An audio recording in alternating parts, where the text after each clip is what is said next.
Modules do grant a lot of powerful passive effects and really good attributes, and understanding this system is very crucial to unlocking your class potential and can actually complement your class really well. So in this video, I'm going to help you guys understand how the module system works, where you get these modules, and how you want to work towards getting the best combinations for your class so that you can be able to complement your class playstyle. So for the first things first, you have three types of modules. You do have your attack module, which is like the inverted triangle one, and then you do have the guardian module, which is like the I don't know what shape it is, the diamond one, and then you do have the circle one, which is the support module.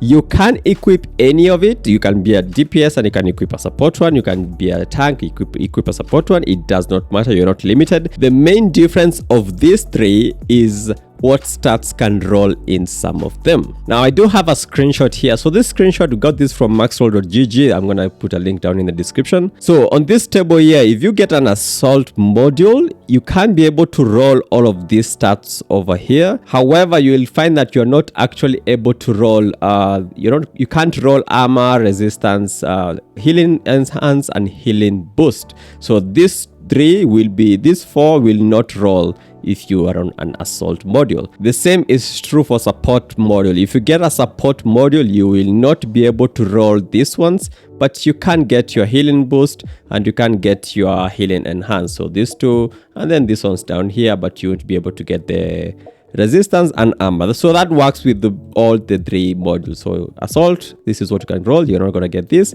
Support, you can roll this but not this. Guardian, you can roll this but not this. And then you're going to notice that some of these stats have a higher chance on rolling on a support or a guardian module than on an assault module. For example, I really want to do crit focus and attack speed. I can get them on an assault module. However, it is a higher chance to get them on a support module. So at the start, make sure you're opening everyone, and then every module you can get, and then hopefully you're gonna get the stats that you're looking for. So I'm gonna be linking this where I got this table from in the description below. You can go take a look for yourself. Okay, with that being said, now let's go into where you're gonna be getting most of these modules from. So one of the major places you're going to be getting this from is from your honor shop. So the honor shop is like the shop in the game where you're going to be getting a lot of these things. So every week you have a limit of 20 of each: attack, support, and guardian. You want to be buying out all of them, not just your attack if you're a DPS, or just guardian if you're a tank. You're going to be getting all of this, and I'm going to be saying I'm going to be showing you why in a little bit. The next place you're going to be getting some of this is you want to go do your bosses and your allies. So your allies do have a chance to drop your modules here, but this is only with the keys. Without the keys, I still haven't seen any yet. So you have to spend at least one key to open the chest, and you should be able to get at least one of these. This can also be tradable. You can sell them in the market. And that comes to my next point. You can get this in the market, but keep in mind, this is RNG. Like, you can buy them and you don't get anything, and it just becomes a complete waste. So yes, they're in the market. Yes, you can buy them from the market, but to be honest, it's not really worth it. It's pure RNG according to what stats you get. Maybe you wanna try with the legendaries once those unlock, but yeah, I'm gonna leave this up to you. Personally, I would not suggest you to buy any from the market because it's pure RNG on what stats you get.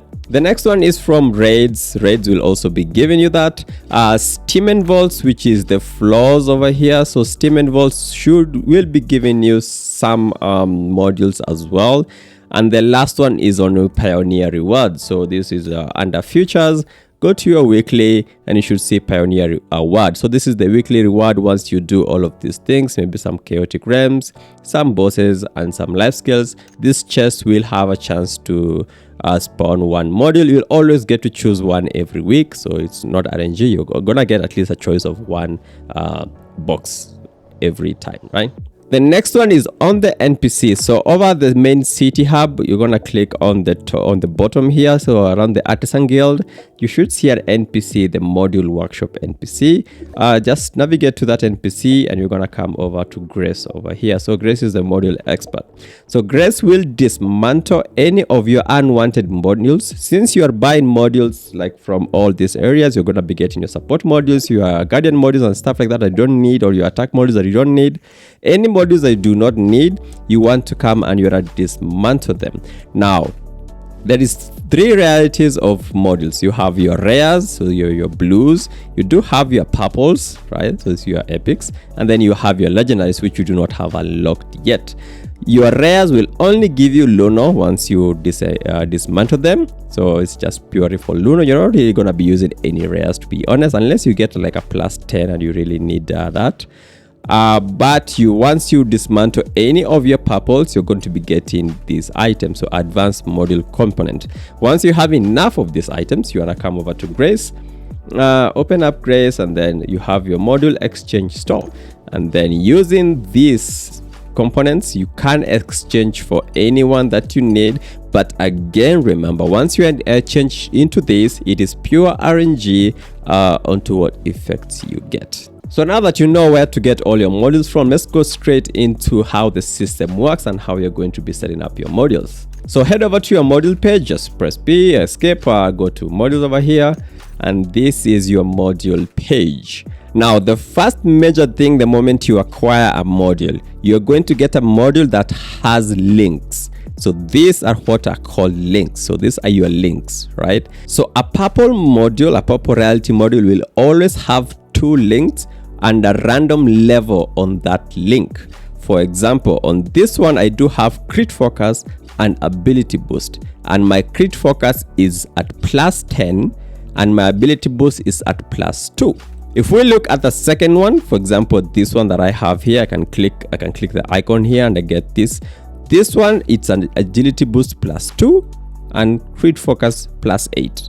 Now this is what the RNG is all about in terms of this. Later on, when we get legendaries now have a third line here, which will have another one with a different link boost, but that will only get to +5 maximum. So these ones can get to 10, but the third one will get to 5. And when you look at the rare ones will only have one line. Let me find one here. Rare ones will only have one line, okay? So rare is only one line, but the purples will always have 2. And then once we get the legendaries, it's going to have 3. But remember, the legendaries, the third line will only get to level 5 maximum, but the first 2 lines can go to +10, right? Now, the main thing you're going to be aiming for here is to stack enough of these links on a particular core effect to activate the level bonus at the end. So I'm going to be showing you, for example, crit bonus over here. Every time you get it higher level, you're gonna get stronger and stronger and stronger, and around level 5, which is +16 total points, right?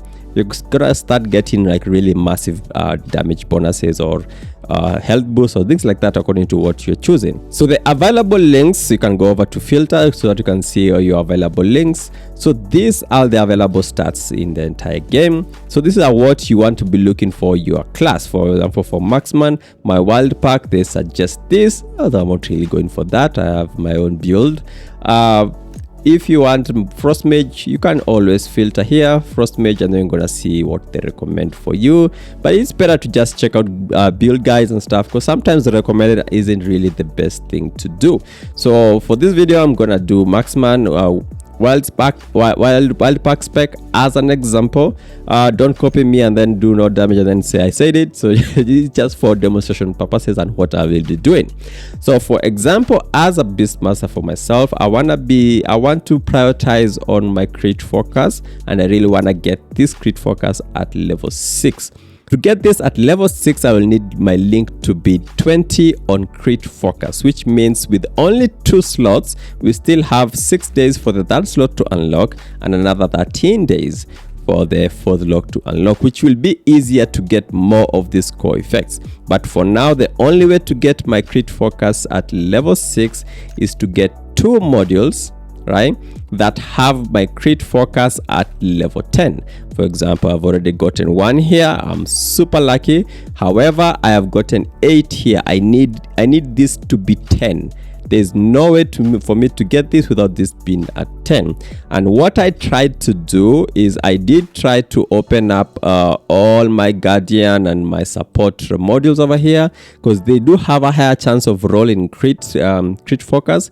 But I wasn't lucky with a +10. I got like +8 and +7. So this is the this icon here is the crit focus icon, but I've been just getting like +9. I got super lucky here, almost a +10. If I could get a +10, I can put even the support one is okay. I can put the support one here because I just want this one to be like the maximum level 20. I don't care about this one yet. I'll care about this one once we start getting like better purples or the legendaries one in the future. So I'm mainly looking for the crit focus at level 20, right?